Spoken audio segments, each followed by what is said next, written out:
தேர்தல் அறிக்கைக்கு கண்டென்ட் கொடுக்கறத இந்த ஸ்டாலினுடைய திட்டங்கள் தான். அதனால்தான் உறுதியோடு சொல்றேன், இந்த திட்டங்கள் தமிழ்நாட்டில் இருக்கிற வரைக்கும் இந்த முத்துவேல் கருணாநிதி ஸ்டாலின் தான் தமிழ்நாட்டை ஆளுவான். தமிழ்நாட்டோட தமிழ் மொழியோட தமிழ் பண்பாட்டோட உண்மையான எதிரி யார் என்று எங்களுக்கு நல்லாவே தெரியும். அந்த எதிரியை எதிர்க்கக்கூடிய தெம்பும் திராணியும் கொண்ட ஒரே இயக்கம் திமுக என்பது மக்களுக்கு நல்லா தெரியும். தமிழ்நாட்டை எப்படியாவது நம்ம கிட்ட இருந்து விழுங்கி விடலாம் என்று நினைக்குது இந்த காவி கூட்டம். எங்க கருப்பு பொட்டால் இருக்கிறவரை அது நடக்கவே நடக்காது. உங்க அப்பனே வந்தால் நடக்காது, நடக்க விட மாட்டோம். எல்லா சாலைகளும் திருச்சியை நோக்கி, எல்லா திசைகளும் திருச்சியை நோக்கி, எல்லா மக்களும் திருச்சியை நோக்கி. இங்க பாருங்க, திரும்புற திசையெல்லாம் கருப்பு சிவப்பு.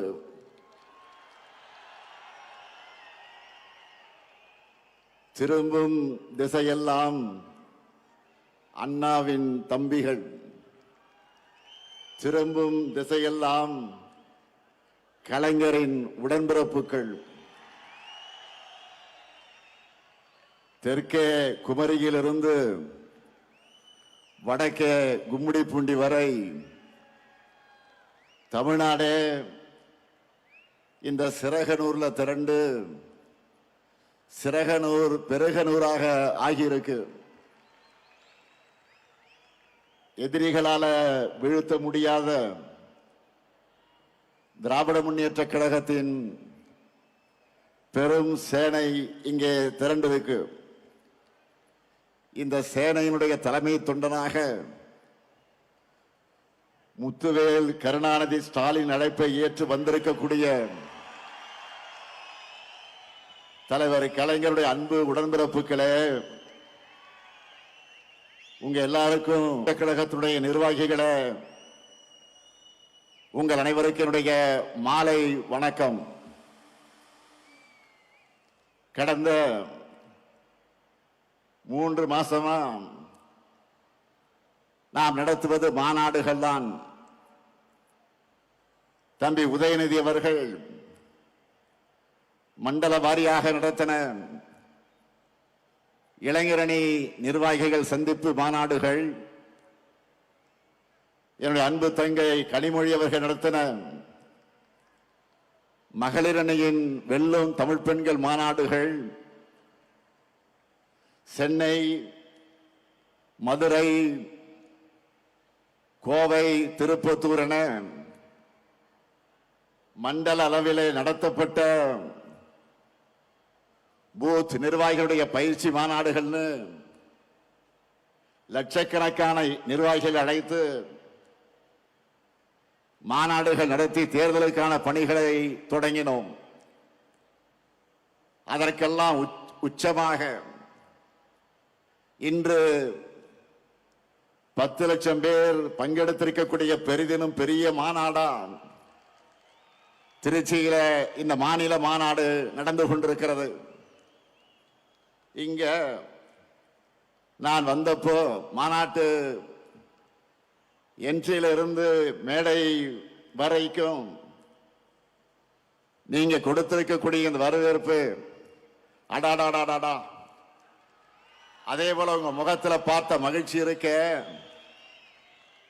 என்னுடைய வயசை குறைச்சிருக்கு. ஆக அந்த தெம்போடு நின்று கொண்டிருக்கிறேன். போன வாரம் என்னுடைய பிறந்த நாளுக்கு போன்ல எனக்கு மற்ற மாநிலங்களிலிருந்து தலைவர்கள் எல்லாம் வாழ்த்து சொன்னப்போ என்னுடைய வயசை நம்ப முடியலன்னு சொன்னாங்க. இந்த மாதிரி என்னை இளமையா வச்சிருக்க காரணமே நீங்க தான், உங்க அன்புதான். ஆன்மீக அன்பர்கள் சொல்லுவாங்க, என்ன தவம் செய்தனை, அதுபோல உங்களை எல்லாம் உடன்பிறப்புகளாக பெற நான் என்ன தவம் செய்தேனோ,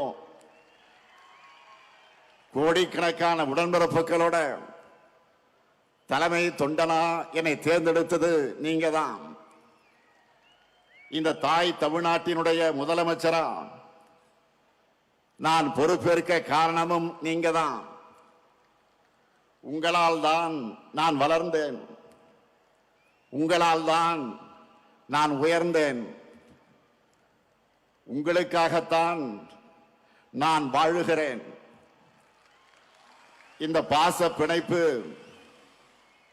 உடன்பிறப்புகள் என்ற இந்த உயிர் துடிப்பு, இதெல்லாம் இன்றைக்கு நேற்றைக்கு ஏற்பட்ட பந்தமா? திராவிட முன்னேற்ற கழகம் உருவான காலம் தொட்டு 75 ஆண்டுகளாக தொடர்கிற அன்பு இது. பேரறிஞர் அண்ணாவும் முத்தமிழறிஞர் கலைஞரும் அவர் வழிவந்திருக்கக்கூடிய நானும் இந்த பாச உணவைத்தான் உங்களிடத்தில் நான் பார்க்கிறேன். கழக வரலாற்றில் எத்தனையோ திருப்பு முனைகளுக்கு அடித்தளமிட்ட தீரர்கள் கூட்டமாம் திருச்சியில இந்த மாநாட்டை நாம் நடத்தி கொண்டிருக்கிறோம். இந்த மாநாடு எதுக்குன்னு நிறைய பேர் கேட்கிறாங்க. ஒரு கிரிக்கெட் மேட்ச்ல ஃபர்ஸ்ட் பால்ல இருந்த ரன் அடிக்கிறது முக்கியம்தான். அதே சமயம் ஃபைனல் ஓவர்களை அடிச்சு ஆடி லாஸ்ட் பால்ல வின்னிங்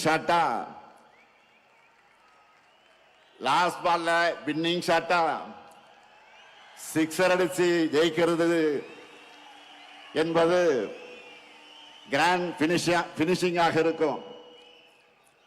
அப்படிப்பட்ட வெற்றியை 2026 நாம் பெறுவதற்காகத்தான் இந்த மாநாடு. அதுக்காகத்தான் இந்த மாபெரும் மாநில மாநாட்டை இவ்வளவு சிறப்பாக ஏற்பாடு செய்திருக்கிறார் நம்முடைய மாண்புமிகு அமைச்சர் ஆர்வி சகோதரர் திருச்சியின் தீரர் KN நேரு அவர்கள். முதல்ல அவருக்கு தலைவராக என்னுடைய சார்பிலும், மேடையில் இருக்கக்கூடிய தலைமை கழகத்தின் நிர்வாகிகள் சார்பிலும், என் எதிரில் இருக்கக்கூடிய அனைவரின் சார்பிலும் நம்முடைய பாராட்டுக்கள், வாழ்த்துக்கள். நம்ம நேரு கிட்ட மாநாடுன்னு சொல்லிட்டாலே போதும், அவருக்குள்ள ஒரு புதிய எனர்ஜி வந்துடும். நாம நினைக்கிறதை விட எப்போ பிரம்மாண்டமாக பண்ணுவதுதான் நேருவுடைய ஸ்டைல். அதனால்தான் நான் எப்பவும் சொல்றது, மாநாடு நான் நேரு, நேரு நான் மாநாடு. இப்ப கூட பாருங்க, 200 ஏக்கர் இடத்தை தேர்ந்தெடுத்து 200 இடங்கள்ல வெல்லணும்னு குறிப்பால தொண்டர்களுக்கு சொல்லிட்டாரு. நமக்கான கிரவுண்ட ரெடி பண்ணி கொடுத்துட்டாரு. இனிமே நாம தொடர்ந்து நாம அடிச்சு ஆடணும். இந்த மாபெரும் மாநாட்டுக்காக அயராது உழைத்திருக்கக்கூடிய அவருக்கும், அவருக்கு துணை நின்ற ஒருங்கிணைந்த திருச்சி மாவட்ட நிர்வாகிகளுக்கும் என்னுடைய பாராட்டுக்கள், வாழ்த்துக்கள். இன்றைக்கு நாம் முழங்கும் ஸ்டாலின் தொடரட்டும், தமிழ்நாடு வெல்லட்டும், இது ஏதோ தனிப்பட்ட ஸ்டாலினுக்காக முழக்கம் அல்ல. நம்ம எல்லாம் உருவாக்கின திராவிட முன்னேற்ற கழகம் தொடரட்டும் என்பதுதான் இதனுடைய உண்மையான பொருள். திருச்சியை மாநாட்டுக்காக நாம் ஏன் தேர்ந்தெடுக்கிறோம்? இது தமிழ்நாட்டுடைய மைய பகுதி மட்டுமல்ல, இதுதான் கழகத்தின் மாநாட்டு பகுதி. இன்றைக்கு நாம் நடத்திட்டு இருக்கிறது 12வது மாநில மாநாடு. இந்த 12 மாநில மாநாடுகள்ல 7 மாநாடுகள் திருச்சியில் தான் நடந்திருக்கிறது. 1956 2வது மாநில மாநாடு, 1990 6வது மாநில மாநாடு, 1996 8வது மாநில மாநாடு, 2006 9வது மாநில மாநாடு, 2014 10வது மாநில மாநாடு, 2021 11வது மாநில மாநாடு, இதோ இப்போ 12வது மாநில மாநாடு. ஈரோடு தந்த பகுத்தறிவு புரவலர் தந்தை பெரியார் மாளிகை கட்டி வாழ்ந்தது இதே திருச்சியில தான்.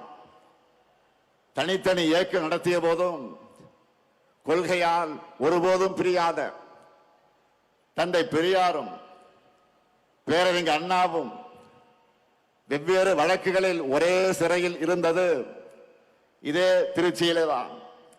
இதோ இப்போ 12வது மாநில மாநாடு. ஈரோடு தந்த பகுத்தறிவு புரவலர் தந்தை பெரியார் மாளிகை கட்டி வாழ்ந்தது இதே திருச்சியில தான். தனித்தனி இயக்கம் நடத்திய போதும் கொள்கையால் ஒருபோதும் பிரியாத தந்தை பெரியாரும் பேரறிஞர் அண்ணாவும் வெவ்வேறு வழக்குகளில் ஒரே சிறையில் இருந்தது இதே திருச்சியிலே தான். ரயில்வே சந்திப்பின் ஒரு முனையில் தந்தை பெரியாரும் மறுமுனையில் முத்தமிழக தலைவர் கலைஞரும் இந்தி எழுத்து அழிப்பு போராட்டத்தை நடத்தினதும் இதே திருச்சியில தான். கள்ளக்குடி போராட்டத்தில் கைதான தலைவர் கலைஞர் சிறையில் அடைக்கப்பட்டதும் இதே திருச்சியில தான். அப்போ 1953 கை குழந்தையாக இருந்த என்னை என்னுடைய அன்னையார் தயாளம்மையார் அவர்கள் கொண்டு வந்து தலைவர் கலைஞர்கிட்ட காட்டினதும் இதே திருச்சியில் இருக்கக்கூடிய சிறையிலே தான். இது மட்டுமா, தலைவர் கலைஞர் அவர்கள் முதல்ல சட்டமன்றத்திற்கு தேர்ந்தெடுத்து அனுப்பிய குளித்தலை தொகுதி இருந்ததும் இதே திருச்சியிலே தான். அடுத்து பேரறிஞர் அண்ணாவுடைய மறைவுக்கு பின்னால் தலைவர் கலைஞர் அவர்கள் நமக்கு 50 முழக்கங்களை தந்ததும் இதே திருச்சியிலே தான். அதனாலதான் சொல்றேன், திருச்சி என்றாலே திருப்பம், திருச்சி என்றாலே எழுச்சி, திருச்சி என்றாலே உணர்ச்சி, திருச்சி என்றாலே மகத்தான வெற்றி. அப்படிப்பட்ட திருச்சியில இன்றைக்கு ஒரு மாபெரும் வரலாற்று கடமையை நிறைவேற்றத்தான் நாம் கூடியிருக்கிறோம். 1956 இதே திருச்சி மாநாட்டில் தான் லட்சக்கணக்கான தொண்டர்கள் வாக்களிக்க கழகம் தேர்தலில் போட்டியிட வேண்டும் என்ற முடிவை பேரறிஞர் அண்ணா அவர்கள் எடுத்தார்கள். அது நடந்து 70 ஆண்டுகள் ஆகியிருக்கிறது. இந்த தருணத்தில் தந்தை பெரியாரால் கொள்கை உரம் பெற்று பேரறிஞர் அண்ணா அவர்களால் பக்குவப்படுத்தப்பட்டு தமிழக தலைவர் கலைஞர் அவர்களால் வழிநடத்தப்பட்ட நாம தான் தமிழ்நாட்டை தொடர்ந்து ஆள வேண்டும் என்ற உறுதியை இந்த மாநாட்டில் எடுத்துக்கொள்ள வேண்டும். இந்தியாவிலேயே முதல் மாநில கட்சியா நம்முடைய கழகத்தை ஆட்சியில் அமர்த்தினார் பேரறிஞர் பெருந்தகை அறிஞர் அண்ணா அவர்கள். அவரது வழியில 5 முறை தமிழ்நாட்டை ஆட்சி செய்தார் நம்முடைய உயர்நீக தலைவர் கலைஞர் அவர்கள். ஒரு நீண்ட இடைவெளிக்கு பிறகு 10 ஆண்டுகள் கழித்து உங்களின் ஒருவரான என்னுடைய தலைமையில 6வது முறையாக ஆட்சிக்கு வந்தோம். இப்போ 7வது முறை மட்டுமல்ல, இனி என்னாலும் கழகம்தான் தமிழ்நாட்டை ஆளணும் என்ற சூழ்நிலைக்குத்தான் இங்கே கூடியிருக்கிறோம். இதுதான் நம்முடைய கடமை, அனைவருடைய பெருங்கடமை. இது எதற்காக சொல்லுகிறேன் என்று கேட்டால், நான் முதலமைச்சராகவும் சில பேர் அமைச்சர்களாகவும் பல பேர் எம்எல்ஏ ஆகவும் சொல்லுகிறோமா? இல்லை. நம்ம தமிழினத்தை காக்க தகுதியும் திறமையும் உழைப்பும் கொண்ட ஒரே படை நம்முடைய கருப்பு சிவப்பு படைதான். நமக்குன்னு ஒரு மாபெரும் வரலாறு இருக்கிறது, நமக்கென்று ஒரு லெகசி இருக்கு. தமிழை காத்தவர்கள் நாம், தமிழ்நாட்டுக்கு பெயர் வச்சவங்க நாம், நம் மாநிலத்தை எல்லா நிலையிலும் உயர்த்துறவங்க நாம். இப்ப கூட தமிழ் மண்ணுக்கு காவல் அரணா இருக்கிறவங்க நாம தான். தமிழ்நாடு நம்மை நம்பித்தான் இருக்கு, நாமும் தமிழ்நாட்டை நம்பித்தான் இருக்கிறோம். அதற்காகத்தான் சொல்லுகிறேன், திராவிட முன்னேற்ற கழக ஆட்சி தொய்வில்லாமல் தொடரணும். அதற்காக நாம உழைக்கணும், அதற்காகத்தான் சூழலைக்கணும். இந்த நேரத்தில் தந்தை பெரியார் 1971 தேர்தலின் போது சொன்னதை நினைச்சு பார்க்கிறேன். திமுக ஆட்சி தொடர்ந்தாதான் தமிழ் சமுதாயம் எதிர்பார்க்கிற முன்னேற்றம் ஏற்படும்.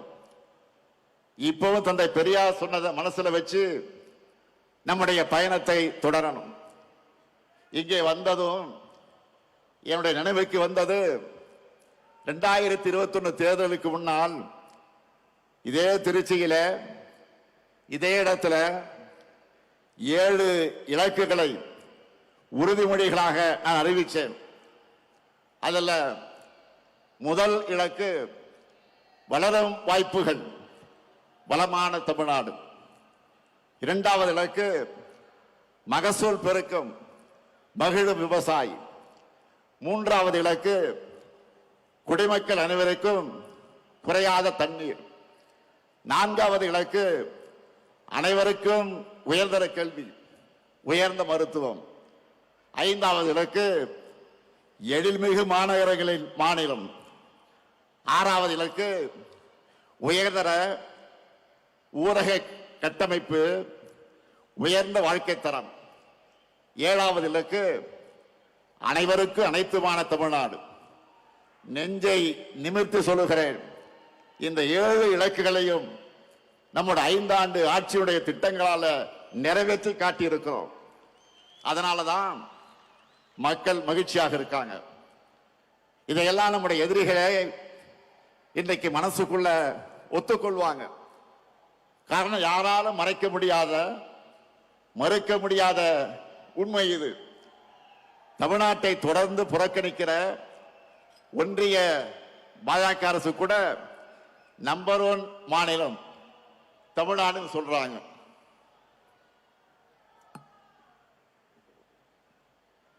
உலக பத்திரிகைகளை சூப்பர் ஸ்டார் ஸ்டேட் தமிழ்நாடுன்னு பாராட்டுறாங்க.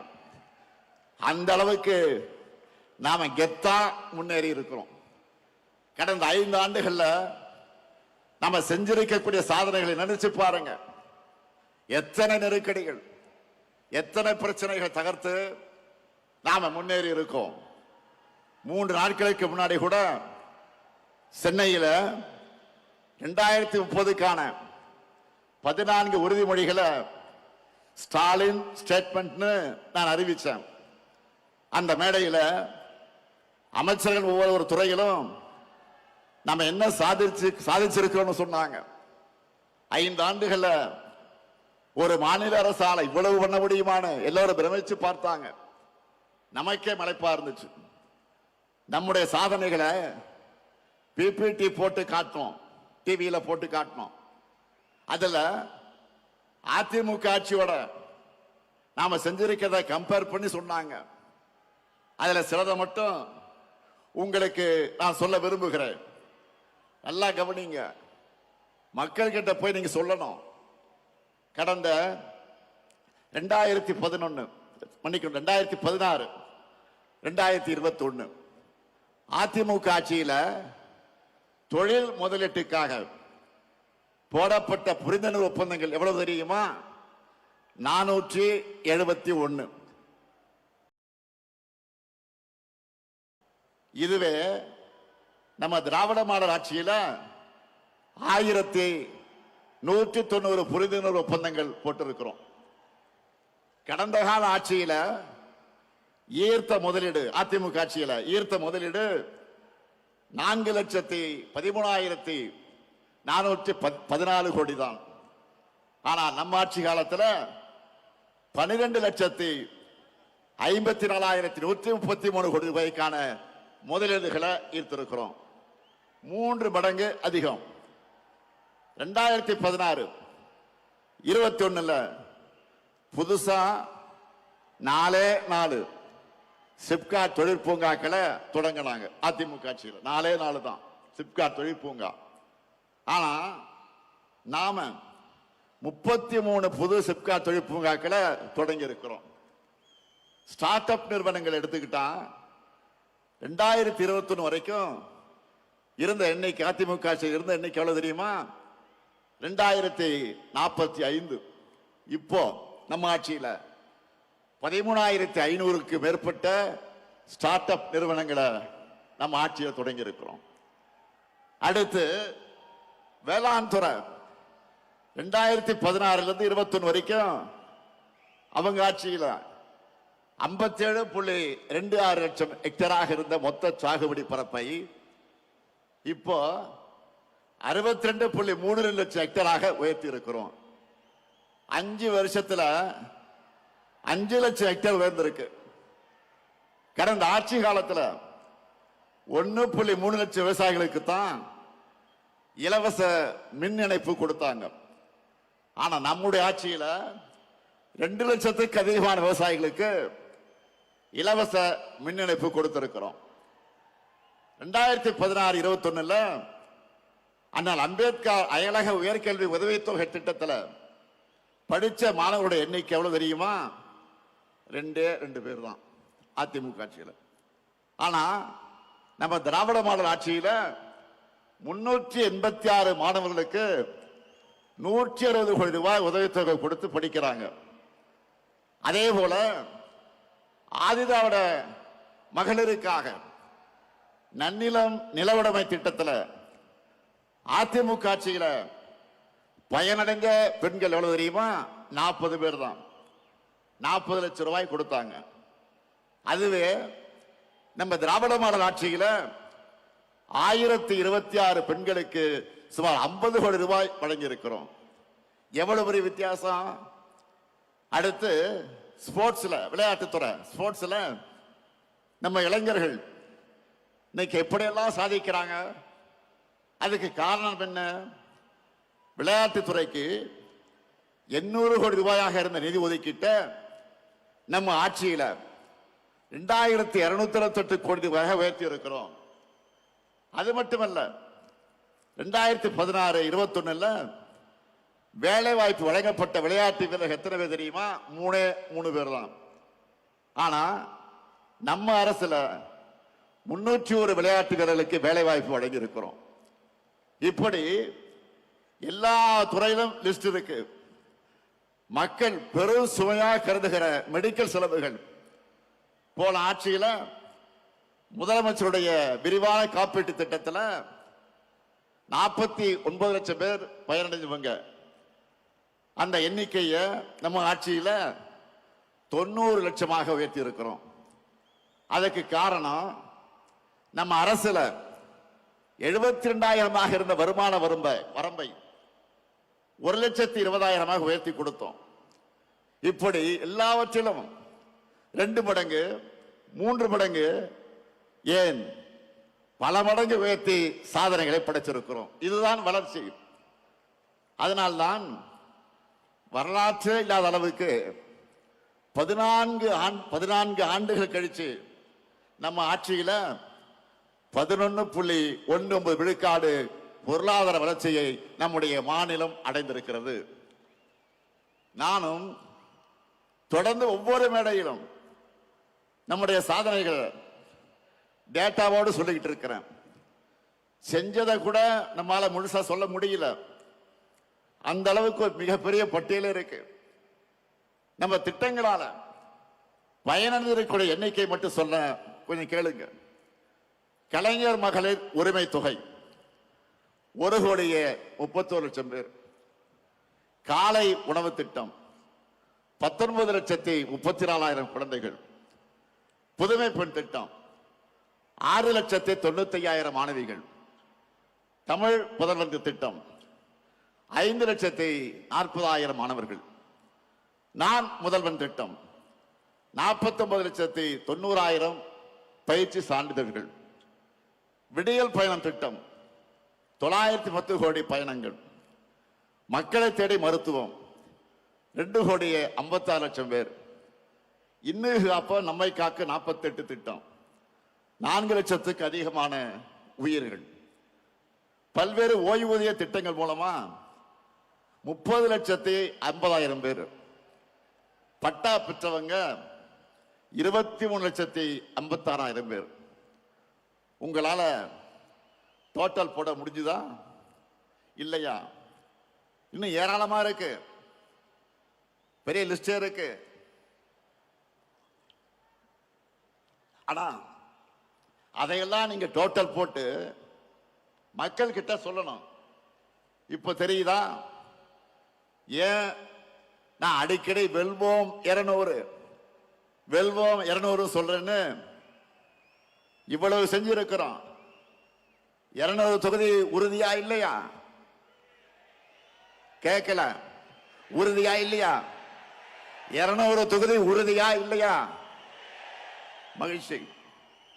நீங்க பிரச்சாரத்துக்கு போறப்போ மக்கள் யாரை கேட்டீங்கனாலும் அவங்க நம்ம அரசோட திட்டங்கள்ல பயனடைஞ்சக்கூடியவங்களாக இருப்பாங்க.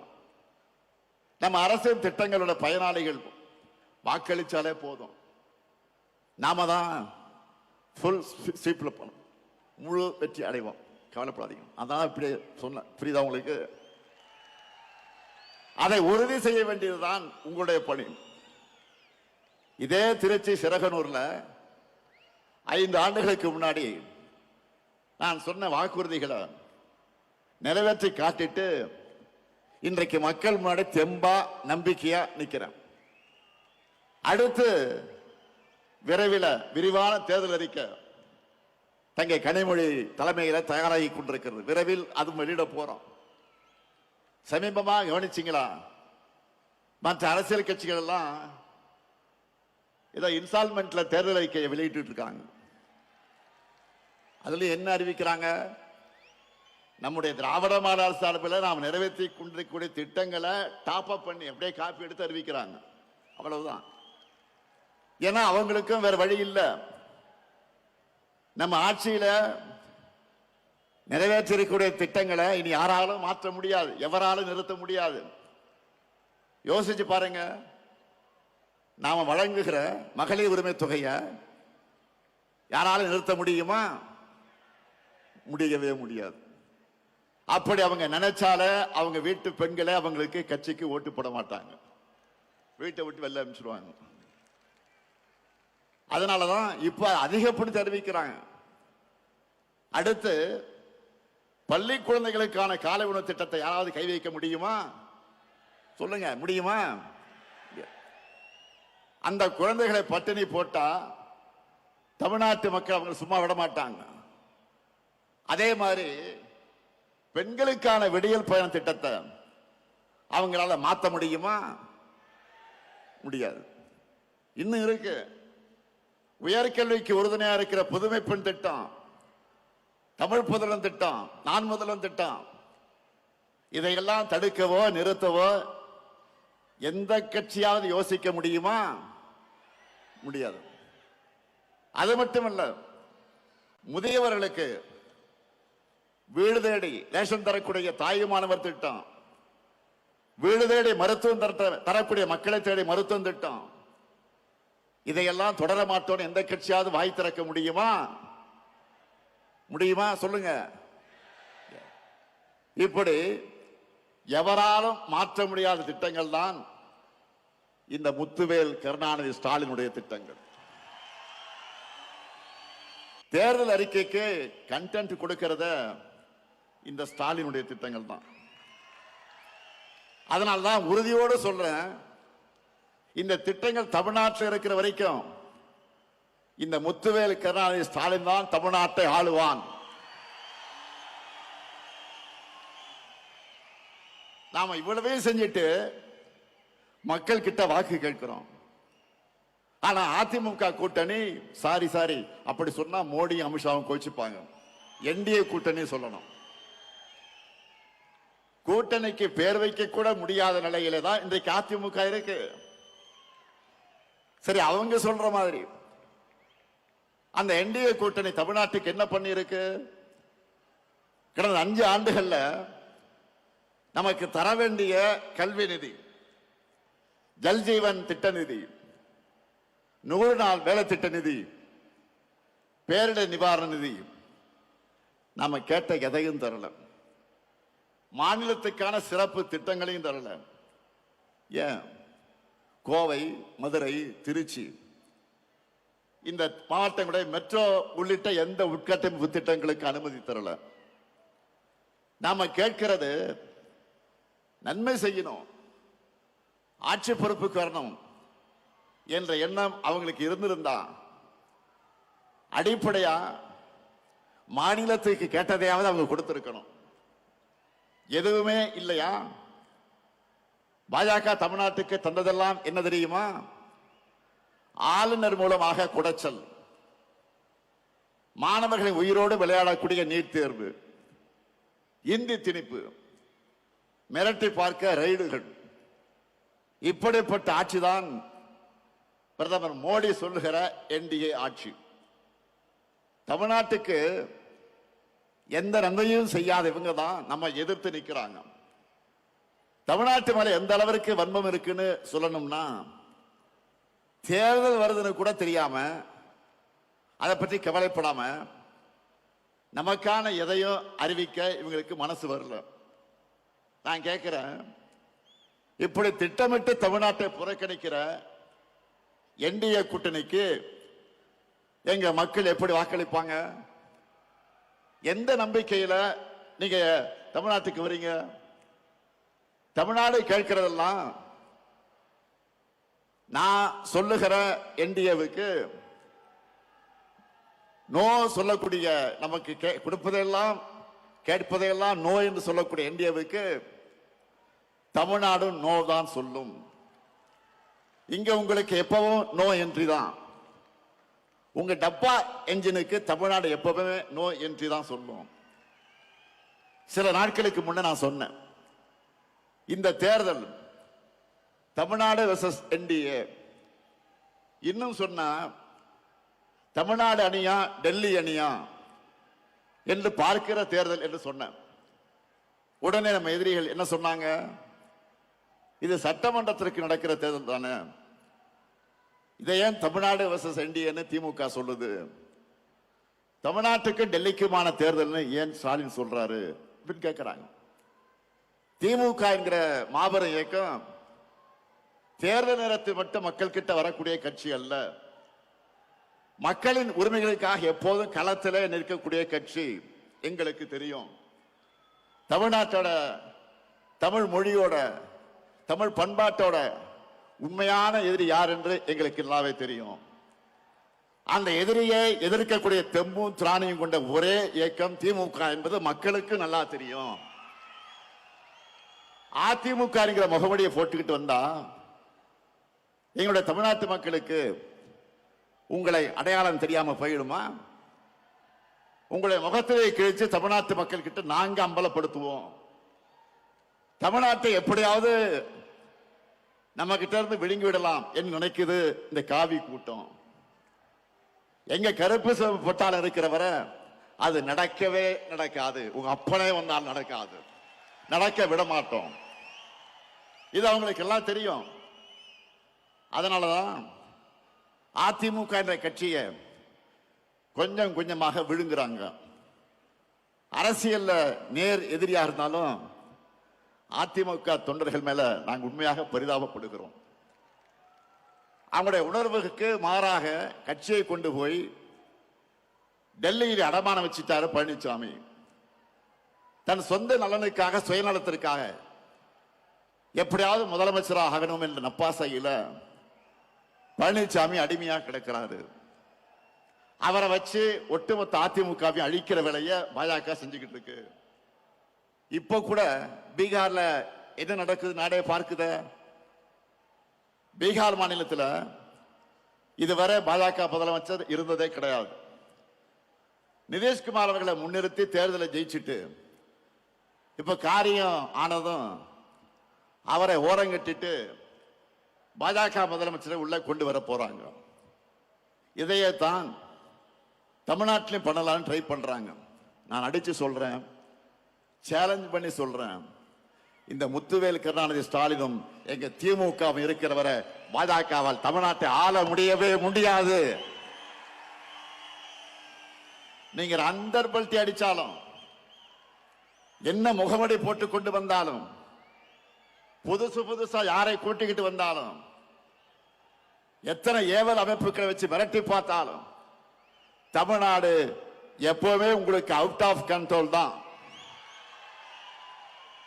நாங்கள் பார்க்காத படையெடுப்பா, திமுக பார்க்காத மிரட்டலாம். நீங்க இந்தியா மேப்பில் இருக்க எந்த மாநிலத்து மேல வேணும்னாலும் காவி அடிச்சிடலாம். ஆனா தமிழ்நாட்டில் உங்க பாச்சா பலிக்கவே பலிக்காது. இங்க எப்பவுமே நாங்க தான், எங்க மண்ணில் நாங்க தான் ஜெயிப்போம், நாங்க மட்டும்தான் ஜெயிப்போம். இங்க கூடி வைக்கக்கூடிய ஒவ்வொரு உடன்பிறப்பும் மக்கள் கிட்ட போகும்போது சொல்ல வேண்டியது என்ன? நடக்க இருக்கிற தேர்தல் திமுக வெர்சஸ் என்டிஏ கிடையாது, தமிழ்நாடு வெர்சஸ் என்டிஏ. இன்னும் எளிமையா சொல்லணும்னா, வெல்லப்போவது தமிழ்நாடு அணியா டெல்லி அணியா என்பதுதான் 2026 தேர்தல். இதுல தமிழ்நாடு அணி வெற்றி பெறணும்னா திமுக தலைமையிலான மதச்சார்பற்ற முற்போக்கு கூட்டணி தான் வெற்றி பெறணும். உங்க வாக்குகளை திமுகவுக்கும் கூட்டணி கட்சிகளுக்கும் போடுங்கன்னு கேளுங்க. இதுதான் நீங்க அடுத்த 2 மாசத்துக்கு இடைவிடாம மக்கள் கிட்ட பரப்ப வேண்டிய மெசேஜ். அதே போல இங்க வந்திருக்கக்கூடிய உடன்பிறப்புகளுக்கு நான் வைக்கிற இன்னொரு வேண்டுகோள் என்பது, உதயசூரியன் சின்ன வெற்றி பெற நீங்கள் ஒவ்வொருத்தரும் எந்த அளவுக்கு உழைக்கிறீங்களோ அந்த உழைப்பை நம்ம கூட்டணி கட்சியின் சின்னங்களின் வெற்றிக்கும் கொடுக்கணும். ஏன்னா நம்முடைய சாதனைகள் கொள்கையில் மட்டும் நம்மளுடைய பலம் அல்ல, 4வது பொது தேர்தலை இணைஞ்சு சந்திக்கிற கூட்டணியும் நம்முடைய பெரிய பலம்தான். மற்றவங்கள மாதிரி வெறும் தேர்தலுக்காக எலெக்ஷன் சீசன்ல மட்டும் நாம கூட்டணி வைக்கல. கொள்கையின் அடிப்படையில் கொள்கை தோழர்களான கூட்டணி கட்சி அந்த வேட்பாளருக்கு நீங்க களத்தில் கடுமையா உழைக்கணும் என்று நான் கேட்டுக்கொள்கிறேன். மக்களை போய் சந்திக்கிற நீங்க இன்னொரு விஷயத்தையும் சொல்லுங்க. தமிழ்நாட்டில் இதுவரை பேரறிஞர் அண்ணா, முத்தமிழறிஞர் கலைஞர், மக்கள் திலகம் எம்ஜிஆர், அம்மையார் ஜெயலலிதா ஆகியோர் முதலமைச்சராகணும் என ஓட்டு போட்டு மக்கள் தேர்ந்தெடுத்தாங்க. நல்லா கவனிங்க, மறுபடியும் சொல்றேன். பேரறிஞர் அண்ணா, முத்தமிழறிஞர் கலைஞர், மக்கள் திலகம் எம்ஜிஆர், அம்மையார் ஜெயலலிதா ஆகியோர் முதலமைச்சர் ஆகணும் என ஓட்டு போட்டு தேர்ந்தெடுத்தீங்க. அவங்களுக்கு பிறகு நீங்க ஓட்டு போட்டு ஜெயிக்க வச்சது இந்த ஸ்டாலினை தான்.